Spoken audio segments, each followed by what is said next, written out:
Mesdames et messieurs, bonjour à toutes et à tous et bienvenue sur un nouvel épisode. Aujourd'hui, nous allons accueillir toujours l'apôtre Michael Oropo dans son titre dénommé La crainte de Dieu, ou plutôt le système de la crainte de Dieu. Alors avec l'apôtre Michael Oropo, aujourd'hui, nous allons comprendre comment fonctionne le système de la crainte de Dieu. L'une des raisons pour laquelle la chrétienté devient de plus en plus pratiquement non importante ou pratiquement impuissante devant le monde, eh bien, c'est à cause du manque de la crainte de Dieu. Ce n'est pas du tout le manque de révélation ou de manifestation, mais c'est plutôt le manque de la crainte de Dieu dans le corps du Christ. Parce que malheureusement, quand vous côtoyez certains chrétiens aujourd'hui, pour ne pas dire la plupart des chrétiens aujourd'hui, eh bien, vous serez étonnés, d'accord, de ce qui sort de leur bouche et du style de vie qu'ils vivent ou de ce qu'ils font, d'accord. Et quand vous les regardez, eh bien, l'on se pose la question si ils ont jamais reçu le Christ ou si ils ont jamais été à l'école du discipulat de Christ. Beaucoup vont jusqu'à mépriser ou dénigrer les choses spirituelles. Beaucoup vont jusqu'à blasphémer, d'accord, du nom de Christ. Quand vous allez dans certaines contrées, eh bien, vous serez même étonné de voir qu'il y a des gens qui vont même jusqu'à maudire Dieu. Et nous constatons tout ceci simplement parce que la crainte de Dieu n'est pas enseignée dans le corps du Christ et donc les gens n'en connaissent pas la réalité et ne savent pas comment avoir la crainte de Dieu. C'est pour cela que malgré le niveau de révélation que nous avons actuellement, nous ne manifestons pas le degré de puissance que la génération passée ou la génération avant nous qui n'avait même pas le degré de révélation que nous avons manifesté. Vous savez, la vérité est absolue, mais la révélation est progressive. Et nous ne pouvons pas découvrir toute la plénitude de Dieu en une seule génération. Donc, de génération en génération, Dieu révèle plus de sa profondeur, plus de sa plénitude,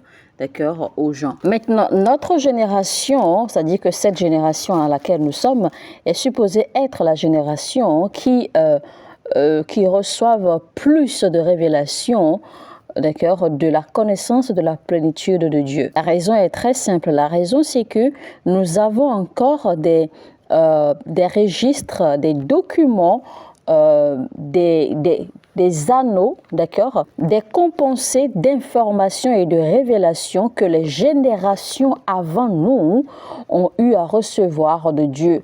Et toutes ces révélations que les générations avant nous ont eues de Dieu sont bien documentées, sont enregistrées, d'accord, existent quelque part, existent, en fait, sont à notre portée et nous pouvons les utiliser pour découvrir davantage Dieu. Et ceci en plus des révélations que Dieu nous donne, d'accord, déjà pour cette génération. Donc, normalement, nous avons le plus bel avantage, le plus grand avantage dans notre marche avec Dieu en cette génération. Malheureusement, les générations qui sont passées avant nous ont marché et opéré, d'accord, dans des dimensions avec Dieu, des dimensions que nous ne pouvons que imaginer en cette génération. Donc, l'une des raisons pour laquelle nous ne voyons pas la manifestation de Dieu pleinement en cette génération, eh bien, c'est à cause du manque de la crainte. Donc, nous allons découvrir l'enseignement sur la crainte de Dieu, parce que la crainte de Dieu doit retourner dans l'Église, doit retourner au corps du Christ, afin que Dieu puisse faire ce qu'il a planifié de faire aisément. Alors, quand on parle de la crainte de Dieu, nous ne parlons pas ici de la peur. Nous ne disons pas qu'il faut avoir peur de lui. Non, Dieu est notre Père. Et en fait, la Bible dit dans Hébreux 4 que nous devons nous approcher du trône de Dieu avec assurance. Hébreux 4, 16 précisément, afin de recevoir grâce et miséricorde au moment de besoin. Donc la crainte de Dieu ne veut pas dire avoir peur de Dieu. Parce que la justice que nous avons reçue en Christ nous donne assez, nous permet d'approcher sans aucun problème et sans aucune crainte Dieu avec assurance. Alors quand nous parlons de la crainte de Dieu, nous parlons plutôt d'une disposition de révérence, une disposition d'honneur. Et nous parlons également d'une obéissance facile, rapide et absolue au commandement de Dieu. Malheureusement, ces vertus manquent à notre génération. Parce que si nous avons l'honneur, la révérence pour Dieu, nous serons étonnés de comment Dieu va opérer avec nous en très peu de temps. Nous sommes dans une génération où malheureusement les gens doutent des paroles et des promesses de Dieu. Nous sommes dans une génération où malheureusement quelqu'un te dira oui, Dieu l'a dit, mais moi je ne peux pas le faire. Nous sommes dans une génération malheureusement où les gens ne respectent plus la présence de Dieu, où les gens font multiples choses pendant qu'ils sont dans la présence de Dieu. Nous sommes dans une génération, malheureusement, où les gens ne respectent plus les paroles, les recommandements, les instructions de Dieu. Nous sommes dans une génération, malheureusement, où les gens désobéissent, d'accord, avec assurance, les gens désobéissent gaillardement aux instructions divines, sans même se repentir, c'est-à-dire sans rien ressentir et sans regarder en arrière. Alors que c'est l'une des choses majeures qui forme notre fondement dans notre marche avec Dieu. Alors, quand vous arrivez à comprendre la doctrine de Christ, la doctrine du salut, et que vous arrivez également, d'accord, à passer l'étape de croire en la mort et à la résurrection de Christ, eh bien, à ce moment-là, vous êtes véritablement sauvés, vous êtes sauvés, d'accord, normalement. Maintenant, l'étape qui suit, c'est que vous appreniez à développer la crainte pour Dieu. Parce que si vous n'avez pas la crainte de Dieu, il vous sera difficile d'aller loin avec lui. Peu importe vos dons et peu importe les révélations que vous avez. Alors, la sagesse, un style de vie propre, c'est-à-dire avoir une moralité saine et une relation intime avec Dieu, avec le Saint-Esprit, ces trois choses définissent que vous avez vraiment la crainte de Dieu. Cela permettra même à ce que Dieu s'ouvre à vous aisément. La Bible dit dans Psaume 25, verset 14, que la crainte de Dieu ou le secret de Dieu ou l'amitié de Dieu ou l'intimité de l'Éternel est pour ceux qui le craignent. Et son alliance leur donne des instructions. C'est-à-dire que, eh bien, d'autres versions, d'accord, vont nous dire plus clairement que l'intimité ou le secret de Dieu, c'est-à-dire le lieu secret, l'intimité, avoir une relation intime avec Dieu, eh bien, c'est pour ceux-là qui le craignent. Et dans son alliance, Dieu va leur révéler ses alliances ou ses instructions. Donc, un homme ou un être ne peut pas avoir une relation intime, propre avec Dieu, s'il n'a pas la crainte de Dieu.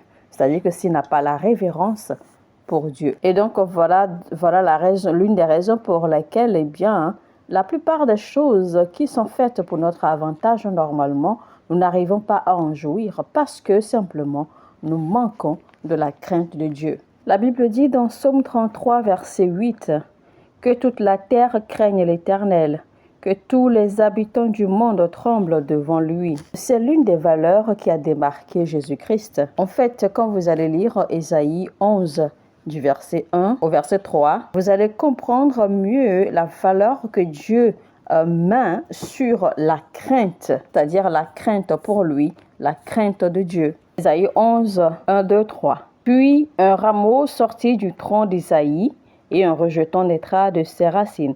L'Esprit de l'Éternel reposera sur lui, esprit de sagesse et d'intelligence, esprit de conseil et de force, esprit de connaissance et de la crainte de l'Éternel. Vous voyez, donc ça parle là, donc vous voyez, nous pouvons dénombrer 7 dimensions de la crainte de Dieu. Alors si on évolue maintenant au verset qui suit, il dit, « Il respirera la crainte de l'Éternel, il ne jugera point sur l'apparence et il ne prononcera point sur un oui-dire, c'est-à-dire sur les dires ou sur les on-dit. » Donc, c'était la crainte de Dieu qui lui a permis de toujours avoir cette autorité pour juger. Et c'est la crainte de Dieu qui lui a permis, d'accord, de rester toujours droit et juste. Donc, ce niveau d'opération, d'accord, ce niveau d'opération ne peut être reçu que par la crainte de Dieu. Donc c'est pour dire que nous ne pouvons pas exercer opérer, d'accord, dans notre système de dominion que nous avons reçu si nous n'avons pas la crainte de Dieu. Et vous ne pouvez pas exercer l'autorité du royaume si vous n'avez pas la crainte de Dieu. Pourtant, nous avons besoin d'exercer notre autorité du royaume dans tous les domaines de notre vie, que ce soit dans la carrière professionnelle, dans le ministère, dans notre vie personnelle, dans notre quotidien, dans nos relations, dans notre famille, dans notre mariage au foyer, etc., dans nos affaires et partout. Imaginez que nous sommes dans une génération où vous allez voir toute une église qui se rassemble, qui organise des veillées de prière et qui prie, et pourtant rien ne se passe. On ne voit aucun changement. On ne pouvait pas assister à ce genre de choses, d'accord, dans les générations passées. C'est pas vrai. Les générations passées, si une congrégation ou une assemblée se rassemble pour prier, eh bien, le ciel doit s'ouvrir et les anges doivent descendre obligatoirement. Rappelez-vous l'histoire de Pierre dans Actes chapitre 12, quand Pierre a été mis en prison. Pierre a donc rendu témoignage que l'Église s'était rassemblée pour prier, pour intercéder pour lui. Et le ciel s'est ouvert et les chaînes étaient brisées de ses mains et ses pieds. Les liens qui le retenaient étaient brisés. L'ange est venu du ciel pour le faire sortir de la prison et les portes s'étaient ouvertes d'elles-mêmes. Imaginez donc un instant le niveau, le degré d'autorité que cette église ou que cette assemblée déployait à ce moment-là. Et cet ange qui a fait sortir Pierre de la prison n'est pas retourné sans avoir jugé l'ennemi, parce que c'est le même ange qui a fait tomber le jugement de Dieu sur Hérode. C'est le même ange qui a giflé Hérode. Malheureusement, aujourd'hui, les assemblées se rassemblent pour prier, mais rien ne se passe, simplement parce que il manque la fierté de Dieu. Il n'y a plus la fierté, il n'y a plus la crainte de Dieu dans le cœur des chrétiens. Il n'y a pas d'obéissance à sa parole et à ses commandements. Il n'y a pas de révérence, il n'y a pas de révérence, il n'y a pas de respect. Donc, Dieu lui-même nous recommande de marcher dans la crainte de Dieu. Dans Deutéronome 10, verset 12, qui dit « Maintenant, Israël, que demande de toi l'Éternel ton Dieu, si ce n'est que tu craignes l'Éternel ton Dieu, afin de marcher dans toutes ses voies, et d'aimer et de servir l'Éternel ton Dieu, de tout ton cœur et de toute ton âme. » Donc, avant de dire que tu aimes Dieu, tu dois d'abord le craindre, c'est-à-dire avoir la crainte de lui. Avant de servir Dieu, il faut d'abord avoir la crainte de Dieu. Beaucoup d'entre nous, nous sommes tellement émotionnels, nous sommes tellement émotifs. Parfois, nous chantons, nous prions et nous déployons tellement d'émotions. Certains vont même jusqu'à pleurer, etc. Et nous pensons que nous l'aimons. Mais non. Dieu ne pourra pas peser notre amour sur la base de nos pleurs ou de nos émotions. Dieu pèsera notre amour, d'accord, en regardant l'état de notre cœur. Dieu pèsera notre amour pour lui seulement sur la base de la crainte que nous avons pour lui. Que si Dieu ne voit pas la crainte de Dieu en nous, eh bien rien de ce que nous faisons n'aura de poids à ses yeux. C'est pour cela qu'il a dit aux enfants d'Israël d'avoir la crainte de lui avant de l'aimer, d'avoir la crainte de lui avant de le servir. Dire que ton service ne sera pas acceptable à moins qu'il soit accompagné d'un cœur d'honneur et de révérence pour Dieu.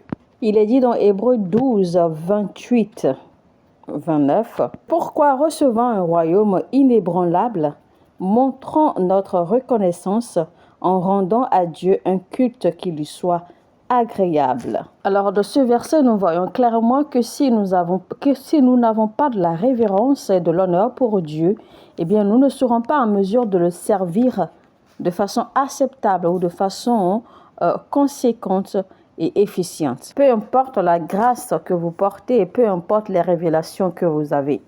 Et le verset suivant dit « avec piété et avec crainte ». C'est-à-dire que si on doit remonter, on va dire, voici, montrons notre reconnaissance en rendant à Dieu un culte qui lui soit agréable, avec piété et avec crainte, car notre Dieu est aussi un feu dévorant. Parfois, quand vous voyez la façon dont les gens parlent la façon dont les gens agissent dans la maison de Dieu, dans l'église de Dieu, eh bien, vous avez peur. Parce que l'on se pose la question, si ces gens peuvent se comporter ainsi ou parler ainsi dans l'église de Dieu, alors comment sont-ils chez eux, dans le secret ou en privé? Certains vont jusqu'à garder des malices et à porter ces malices en leur cœur devant l'autel de Dieu, sans avoir conscience ni respect pour l'autel ou là ou l'endroit où il se trouve. Vous voyez parfois dans le même corps ou bien dans la même congrégation ou de la même assemblée, eh bien, des ouvriers ou des travailleurs ou des gens qui se méprisent, des gens qui se gardent des rancunes, des gens qui se gardent des malices, des gens qui se trahissent, des gens qui se poignardent dans le dos. Donc vous voyez toute forme de mépris et de frustration dans le corps ou dans l'assemblée. On n'enseigne pas la crainte de Dieu à cette génération présente, eh bien nous risquons d'être victimes beaucoup plus vite que nous ne puissions imaginer. Est-ce que cette chose appelée la crainte de Dieu est un système d'assurance que nous avons? Et c'est seulement dans le contexte de la crainte de Dieu que l'on peut aimer Dieu véritablement. C'est toujours dans le contexte de la crainte de Dieu que l'on peut servir Dieu comme il le faut. Et donc la crainte de Dieu est l'une des choses les plus importantes de notre vie. En fait, il est dit dans Ecclésiaste 12, 13, « Écoutons la fin du discours. Crains Dieu et observe ses commandements, car c'est là ce que doit faire tout homme. » Vous voyez donc que, eh bien, il est recommandé, d'accord, que c'est une obligation de craindre Dieu. Donc, c'est notre devoir en tant qu'être humain de craindre Dieu. Donc, le verset nous fait comprendre clairement que si tu as la crainte de Dieu et que tu respectes ses commandements, eh bien, tu auras accompli tout le devoir de l'être humain, car c'est le devoir ultime auquel nous sommes appelés en tant qu'être humain. Parce que, à part ceci, si vous ne faites pas ceci ou si vous ne respectez pas ceci, eh bien, tout ce que vous ferez après dans le royaume n'aura pas vraiment de poids. Alors, chers frères et sœurs, si on doit se lancer dans une examination personnelle, dans une auto-examination, est-ce que nous craignons vraiment Dieu? Est-ce que vous craignez Dieu? Est-ce que tu as vraiment la crainte de Dieu? C'est la question $1000. C'est une question absolue à laquelle il faut trouver réponse. Alors, mesdames et messieurs, on va s'arrêter là aujourd'hui. Ce sera donc la première partie de notre message intitulé « La crainte de Dieu ». Et c'était avec l'apôtre Michael Orokpo. Donc, comme d'habitude, je vous laisse les messages en série. Cela vous permet, d'accord, d'y donner votre attention absolue et de suivre, d'accord, proprement afin de pouvoir prendre des notes. Donc, quand les messages sont faits en série, eh bien, cela vous permet de pouvoir suivre aisément partout, même dans votre voiture, dans votre chambre, même en étant au lit. Vous pouvez simplement mettre vos écouteurs, même en courant. C'est-à-dire en faisant votre jogging, eh bien, vous mettez votre écouteur et vous écoutez le message tranquillement. Et cela nourrit votre esprit et votre âme. Sur ce, je vous dis que Dieu vous bénisse. Likez ce message, n'oubliez surtout pas et partagez au maximum autant que vous pouvez. Abonnez-vous si vous n'êtes pas encore abonné. Activez la cloche de notification afin de ne rater aucun message. Que Dieu vous bénisse. Shalom chez vous. Mon heure a sonné et votre heure a sonné.